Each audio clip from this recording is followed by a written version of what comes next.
नमस्कार साथियों, मैं सौरभ कांत विश्वकर्मा। आज कुछ विशेष चर्चा करनी थी धर्म और शिक्षा।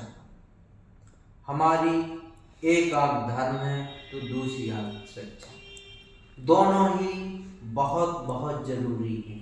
अगर मनुष्य के पास एक आंख में गड़बड़ी आ जाए तो दूसरी आंख से वह उतनी आगे तक नहीं देख सकता है। अगर हमारी दोनों आंखें सही रहेंगी तो हम दोनों आंखों से बहुत दूरी तक देख सकते हैं।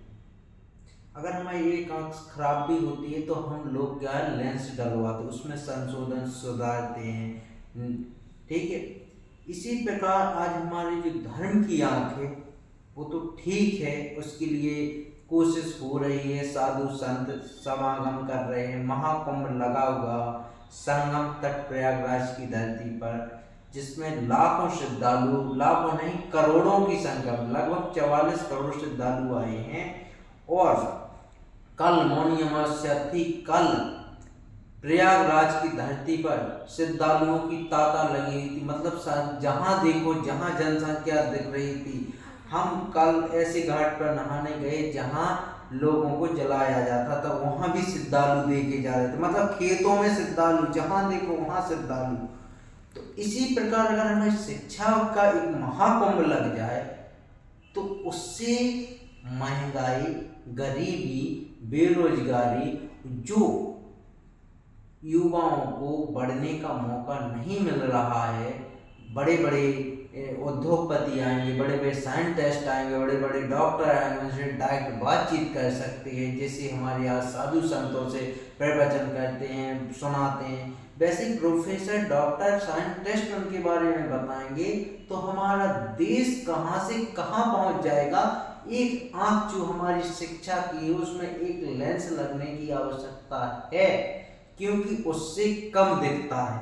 शिक्षा वाली जो हमारी नेत्र है उसको लोग सटीकता से नहीं देख रहे हैं, उस पर सटीकता से उसका इलाज नहीं करवा रहे। इस इलाज की बहुत आवश्यकता है।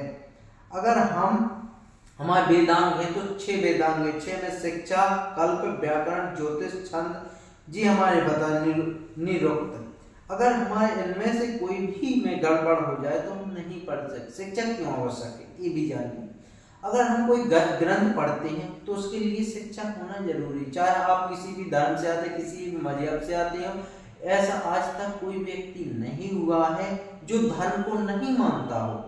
कोई ना कोई व्यक्ति किसी न किसी धर्म को मानता हो। धर्म को मानने के लिए बुद्धि की आवश्यकता। बुद्धि को कहाँ से आएगी? अगर आपके पास शिक्षित नहीं है तो तर्क वितर्क नहीं कर सकते हैं। जैसे आप कहें तो ऐसा ही है कि राम राम जपिए, तो उसमें क्या जप सकते हैं, लेकिन आपको जो ज्ञान है वो वास्तविक ज्ञान नहीं हो सकता। ऐसी एक शिक्षा, अगर आप नहीं पढ़ रहे तब भी जीवन जी सकते हैं। अगर आपकी शिक्षा है तो तर्क वितर्क करके आप बहुत आगे तक वार्तालाप कर सकते हैं, सही गलत का अंतर कर सकते हैं। जैसे कई साधु संत हैं, उनसे क्या होगा, मंत्र आ रहा नहीं आ रहा, क्योंकि भी लोग शिक्षित नहीं है, उनको शास्त्रों का कोई ज्ञान नहीं है। उनको सिर्फ गुरु ने यह कह दिया है कि जैसे राधा रानी जब हुआ या हरे कृष्णा हुआ, एक उनको मंत्र दे दिया, इसके बाद वो उनको बुद्धि का दिमाग, बुद्धि या शिक्षा की कोई आवश्यकता नहीं है। उन्होंने बुद्धि लगाई ही नहीं है कि क्यों राधे जप रहे हैं, क्यों हरे कृष्णा जप रहे हैं, क्यों राम जप रहे हैं, राम ने ऐसा क्या किया, कृष्ण जी ने ऐसा क्या किया। अगर आपके पास शिक्षा होती तो उस पर सोचते, विचारते, पढ़ते ग्रंथों को, उसमें हम बुद्धि भी लगाते कि यहाँ जी प्रसंग यहाँ किया गया है, जी यहाँ गलत, उसमें तर्क वितर्क करते। ये जरूरी है हमारी शिक्षा। और बढ़ती बेरोजगारी, महंगाई, गरीबी एक शिक्षा का सबसे बड़ा चरण है यहाँ, इसलिए महाकुंभ शिक्षा का लगना चाहिए। उस शिक्षा का महाकुंभ वही व्यक्ति लगवा सकता है जो तो भारत को विश्व गुरु का सपना देखने वाला होगा, या बहुत बड़ा ऋषि मुनि होगा, या बहुत बड़ा विद्वान होगा। इसके अलावा वही सपना देखेगा महाकुंभ शिक्षा का। जो नॉर्मल होंगे वो कोई मुख्यमंत्री हो, प्रधानमंत्री, उनको कोई फर्क नहीं पड़ेगा हमारी ना शिक्षा व्यवस्था पर ना कुछ पर, कुछ शब्द है। क्योंकि अगर आप शिक्षा पे नहीं दे रहे ध्यान तो शिक्षा से आज लड़का 20-22 साल की है, उनके पहले देखो मस्त घूमते थे, आज उनमें डिप्रेशन का सबसे बड़ा, यार हमारा दिमाग खराब है, आज हमको ये प्रॉब्लम, क्योंकि उनकी जो मजबूरियां, जो उनके खर्च हैं वो पूरे नहीं हो पा रहे। खर्च क्यों नहीं पूरे हो पा रहे? शिक्षा तो उन्हें ऐसे वातावरण में रहे, अब उनसे नौकरी करो तो भाई 5,000, 6,000, 7,000, 8,000, 8,000 में क्या करेगा, 10,000 में क्या करेगा? कुछ नहीं कर पाएगा। क्योंकि मैं क्या कहता, तुम दूध की एक थैली लेते हो, 70 रुपए का दूध आया।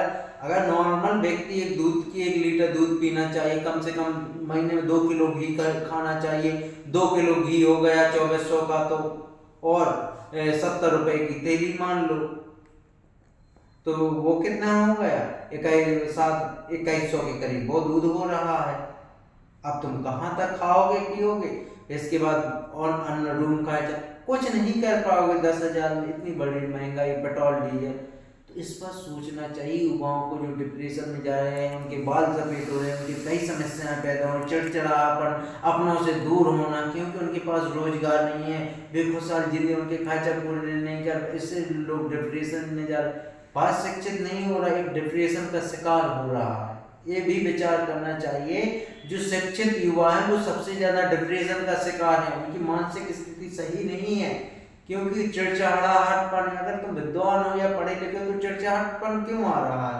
क्योंकि आपकी कोई ना कोई, अगर आपकी कोई जरूरत पूरी नहीं होती तभी आप लड़ते झगड़ते, बिहेवियर वैसा बताता है। इसीलिए है कि जो शिक्षित वर्ग है उनकी आवश्यकताएं पूरी नहीं हो रही है, और आवश्यकता, अब वो मजदूरी भी नहीं कर सकते हैं, खेतों में काम भी नहीं कर सकते, उनको उद्योग धंधे इंडस्ट्री की आवश्यकता है। इसके लिए महाकुंभ लगना चाहिए, और सब धर्म के जितने भी मजहब हैं, इनके सब धर्म के लिए लड़ते हैं, हमारा धर्म ऐसा हो, हमारा, लेकिन कोई शिक्षा के लिए ना साधु संत, ना मौलवी, ना किसी धर्म के जो मजहब वाले होते हैं, वो कभी भी शिक्षा की बात नहीं करते हैं।